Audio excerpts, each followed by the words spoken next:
Reciban todos un cordial saludo. En este momento, pues, mi grupo y mi persona, pues, vamos a presentar un material referente a Emily Dixon. Bueno, pero antes les voy a presentar cómo está conformado mi grupo.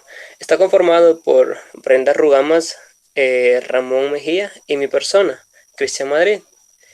Así que, pues, en este momento vamos a hablar sobre Emily Dixon. Conocer más sobre ella, conocer sobre su poesía, sobre su legado que ella dejó, bastante importante. Así que pues espero que sea de total agrado para todos ustedes y vamos a empezar. Pues voy a pedir que me pasen la siguiente diapositiva, por favor.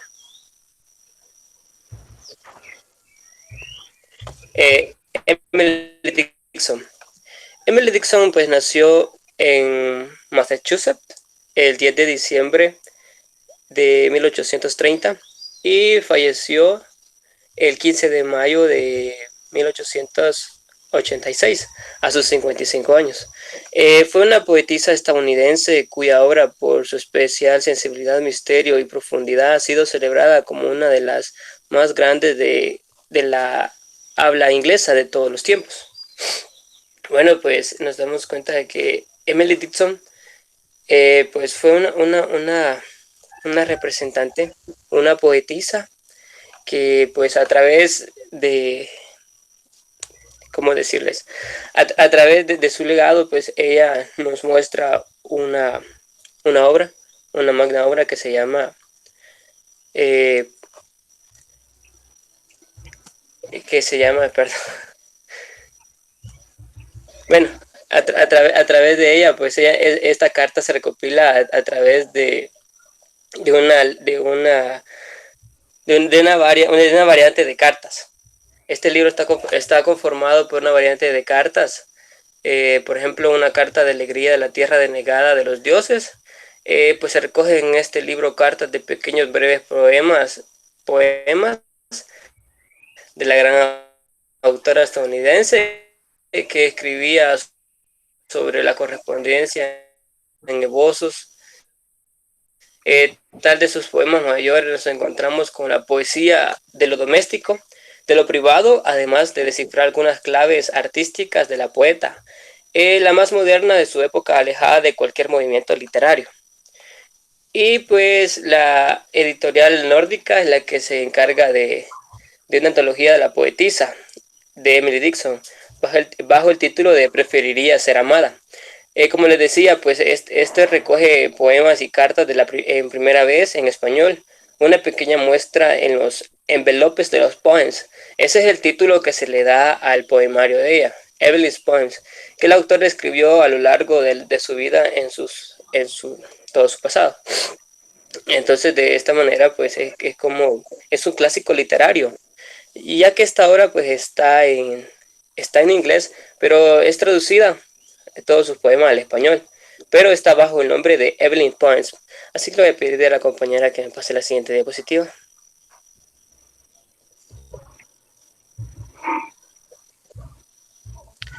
La antología de Preferir ser amada es de Emily Dixon. Fue teniendo un tipo de épica basada en la gloria de lo pequeño, el misterio de lo cotidiano, en la universalidad de lo doméstico, de lo privado, de la inseparable irrecomprensibilidad de lo inmediato. Como le decía, pues esta obra de Preferiría ser amada está tomada de varias cartas a lo largo de todo ello, ¿verdad? Entonces, pues nos damos cuenta todo lo que Emily Dixon escribe en cada uno de ellos y lo importante y todo lo que ella trató de fundamentar a través de esta literatura. En la siguiente diapositiva.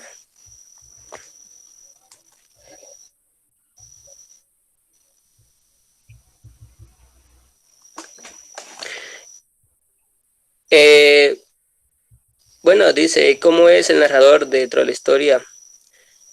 Pues Emily Dixon es un narrador omnisciente, ya que pues haciendo un análisis de toda su literatura, pues nos damos cuenta de que ella se mantiene en esta narrador omnisciente, donde transmite pues a través de ella de todos sus personajes, se transmite esa sensibilidad de los personajes.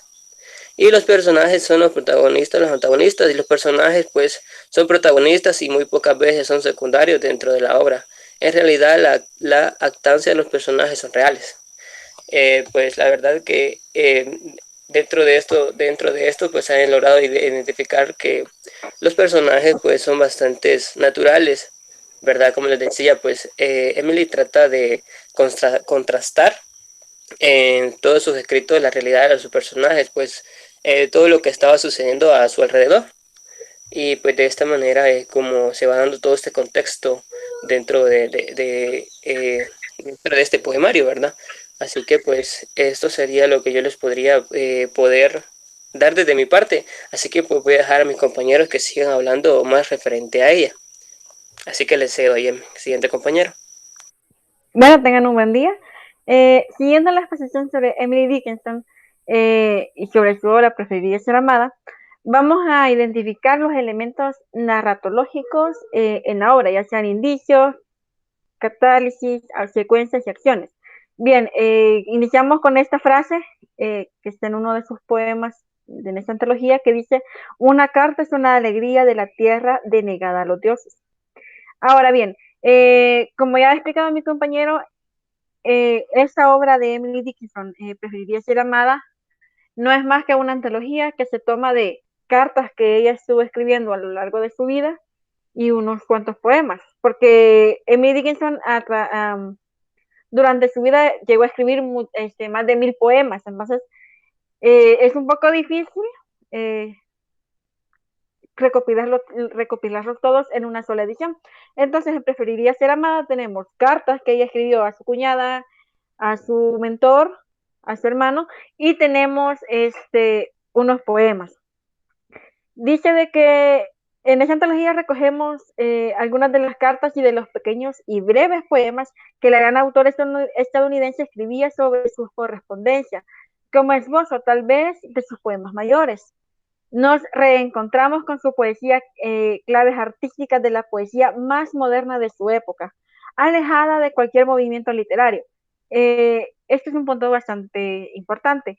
Emily Dickinson, si nos ponemos a leer un poco sobre su vida, fue una persona en demasía solitaria, o sea, una persona que vivía recluida, así la pintan la mayoría de biógrafos, que vivió recluida en su casa, viviendo primero obviamente con su familia y ya de mayor con su hermano y su esposa. Entonces, eh, Emily no tenía acceso a las corrientes literarias de la época. Y eso es algo que bastantes historiadores le celebran, puesto que ella, sin ningún conocimiento de la corriente que durante sus años transcurría, ella escribió y eso no la detuvo. Y es por lo cual es una de las autoras estadounidenses más reconocidas. Ahora bien, ¿cómo son los recursos discursivos utilizados en esta obra? Las descripciones, narraciones, argumentaciones, diálogos, monólogos y etcétera. Bien, Emily experimenta con las palabras y ese especial sentido de la experimentación la convierte en una autora moderna y visionaria, lejos de la construcción poética de la época. Su sintaxis se ve frecuentemente reducida al nombre o a los elementos semánticos, suprimiendo al mínimo los elementos unitivos, reduciendo los verbos a lo no dicho. La insinuación y la ambigüedad tienen tanto valor en su discurso como los elementos explícitos. El silencio es para Emily Dickinson tan subversivo como la palabra. Eh, Volviendo a recalcar, eh, esa antología son la mayoría de sus cartas, por lo tanto ella no tenía ella tenía la libertad creativa de expresarse libremente sin la necesidad de estar siguiendo ciertos patrones. Por lo tanto, nos encontramos con una escritura fresca, con una escritura donde ella podía expresar libremente su sentir, su pensar o lo que estaba sucediendo alrededor de ella. Cuando dice de que sobre lo no dicho, eso es algo que bastantes autores recalcan sobre ella. Para ella, el silencio era igual a las palabras. Con un silencio, las personas podían decir todo lo que quisieran en lugar de utilizar las palabras, ¿verdad? Que sabemos que son nuestro lenguaje.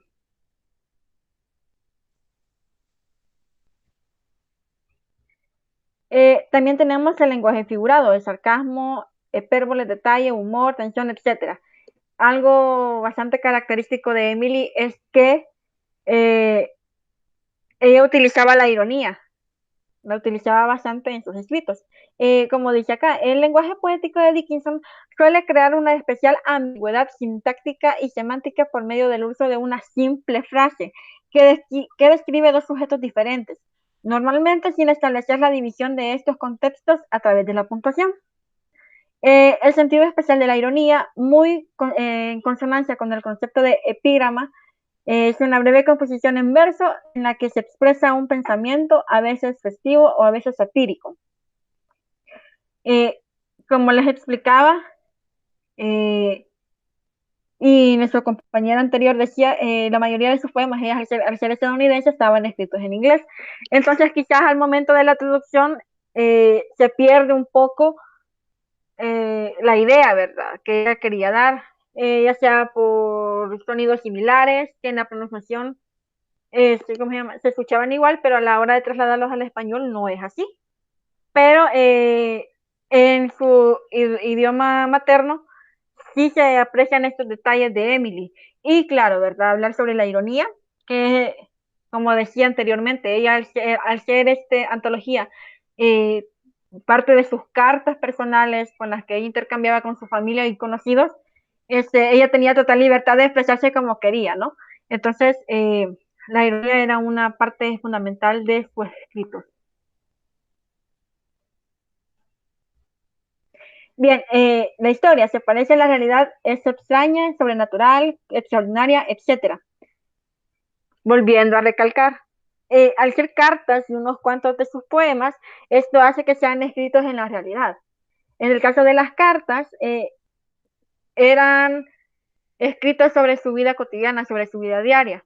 Se las escribía a su hermano que estaba trabajando, muchas veces se las escribía a su cuñada, aunque vivían en la misma casa, pero ella quizás sentía más libertad de expresar sus pensamientos a través de su puño y letra que de forma verbalizada.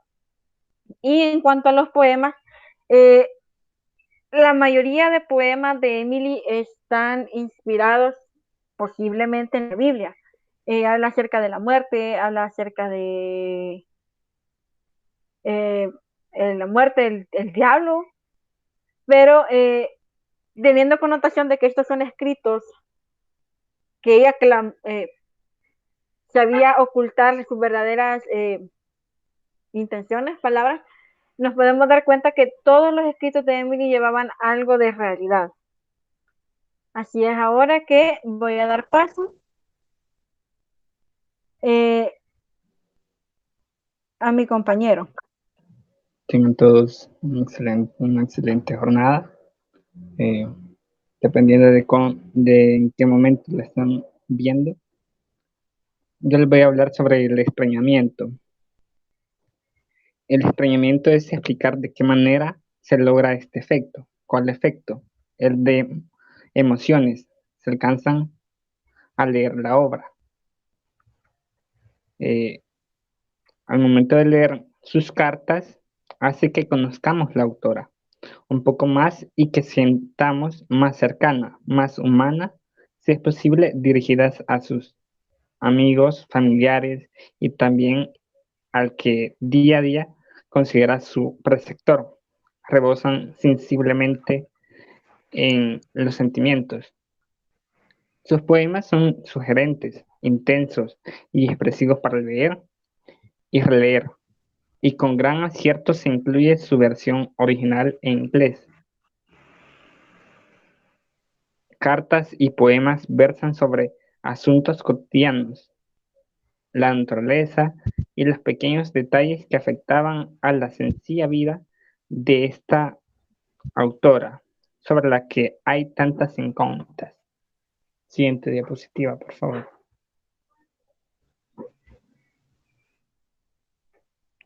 Ok, la deshabituación. La deshabituación consiste en explicar el efecto de lo que estamos leyendo, hacerlo creíble. Muy bien. Porque la autora hace buen uso del lenguaje literario. Es ahí donde lo creemos, lo que estamos leyendo, aunque sea sencillo, y lo relacionan perfectamente con la realidad o la vida real. Es así como nos cautiva como lectores y nos identificamos con lo que estamos leyendo, con lo que nos está describiendo en los poemas y en las cartas. Esta autora se vincula con el movimiento naturalista y pertenece a la escuela estadounidense. Siguiente diapositiva, por favor, compañera.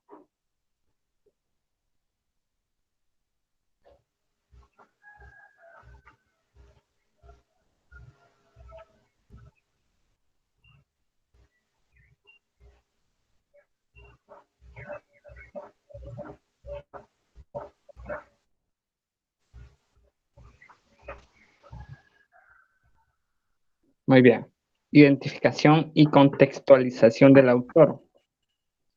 Emily Dickinson nació en 1830 y lastimosamente murió en 1886. ¿Quién fue ella? Fue una poetisa estadounidense cuya obra, por su especial sensibilidad, misterio y profundidad, ha sido celebrada como una de las más grandes de habla inglesa de todos los tiempos. Su padre, miembro del Congreso y tesorero de Amherst College, fue un abogado culto y austero, según el estilo burgués de Nueva Inglaterra. Dickinson estudió en la Academia de Amherst y en el Seminario Femenino de Mount Holly en Massachusetts, donde recibió una rígida educación calvinística que dejó huellas en su personalidad y a la que se enfrentaría con su carácter escéptico. Siguiente diapositiva, por favor. Continuando con la contextualización de la autora, decidió aislarse del mundo.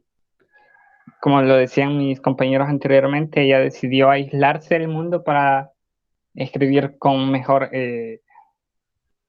emociones y todo eso, manteniendo contacto solamente con unas pocas amistades, como el escritor Samuel Boswell, con quien sostuvo larga correspondencia. A los 23 años. Dickinson tenía conciencia de su propia vocación, casi mística, y a los 30 su alejamiento del mundo era absoluto. Como le decía, ella lo hizo para escribir y todo esto, y eso la hizo más auténtica en lo que ella escribía.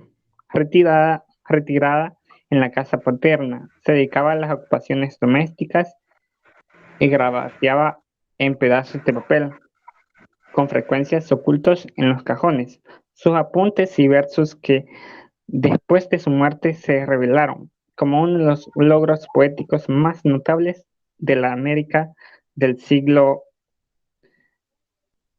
Ella se dedicaba a escribir bastante en las esquinas de las cartas porque el papel estaba muy caro y entonces ella por eso hacía esto y eso le hizo más auténtica a la hora de escribir porque escribía sus emociones. En su aislamiento solo vistió de color blanco, rasgo que expresaba la ética y la transparencia de su poesía.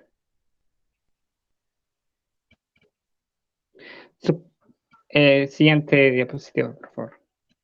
Sus primeros poemas fueron convencionales, según el estilo corriente de la poesía en estos momentos, pero ya a comienzos de 1860 escribió versos más experimentales, sobre todo en lo que respecta al lenguaje y a los elementos prosódicos. Su escritura se volvió melódica y a la vez precisa, despojada de palabras superfluas y explorador. Todo esto la caracterizó a ella con ritmos unas veces más lentos y otras veloces, según el momento y la intensidad, y no como un patrón rígido como era un usual. Su poesía devino intelectual y meditativa, sin que esto supiera una merma de su sensibilidad. Únicamente, siguiente diapositiva. Únicamente 5 de sus composiciones poéticas fueron publicadas, pero con carácter anónimo, durante la vida de la autora. Hasta pasados 4 años de su muerte, no se publicó su primer poemario, pero posteriormente, a lo largo de sus sucesivas ediciones, llegaron a rescatarse alrededor de 1800 poemas. Es decir, ella iba escribiendo en diferentes papeles, en diferentes espacios usados, los iba reciclando y es por eso que de esta manera se fueron agrupando 1800 poemas.